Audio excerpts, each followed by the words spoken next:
అర్హులైన ప్రతి రైతుకు రుణమాఫీ చేయాలని డిమాండ్ చేస్తూ ఖమ్మం జిల్లా తిరుమలాయపాలెం మండల కేంద్రంలో బీఆర్ఎస్ నేతలు నిరసన చేపట్టారు. తెలంగాణ తల్లి చిత్రపటానికి పాలాభిషేకం చేసి ఆందోళన నిర్వహించారు. ఎన్నికల సమయంలో ఇచ్చిన హామీ మేరకు ఎలాంటి షరతులు లేకుండా అందరికీ రుణమాఫీ చేయాలని డిమాండ్ చేశారు.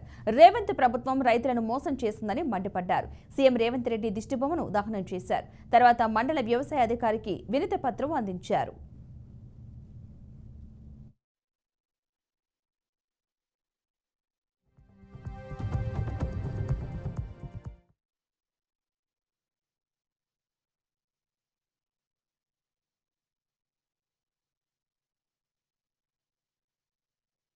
రైతులకు ఎలాంటి షరతులు లేకుండా రుణాలు మాఫీ చేస్తానని ఎన్నికల ముందు చెప్పిన రేవంత్ రెడ్డి ఈ రోజు వరకు కూడా ఉన్న రుణాలలో రాష్ట్ర వ్యాప్తంగా 30 నుంచి 35% రుణాలు కూడా మాఫీ కాలేదు.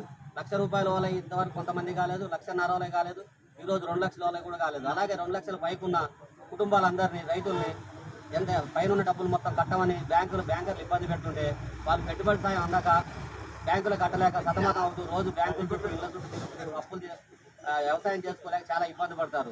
ఎలాంటి షరతులు లేకుండా, రేషన్ కార్డు లేకున్నా, పానీలు లేకున్నా, గతంలో ఉన్న అప్పులన్నీ ఎన్ని పాస్బుక్లు ఉన్నా అవన్నీ ప్రభుత్వం రేవంత్ రెడ్డి సర్కారు మాఫీ చేయాలని కోరుకుంటూ ఈరోజు మా బీఆర్ఎస్ పార్టీ తిరుమలాయపాలెం మండల పార్టీ తరఫున డిమాండ్ చేస్తున్నాం.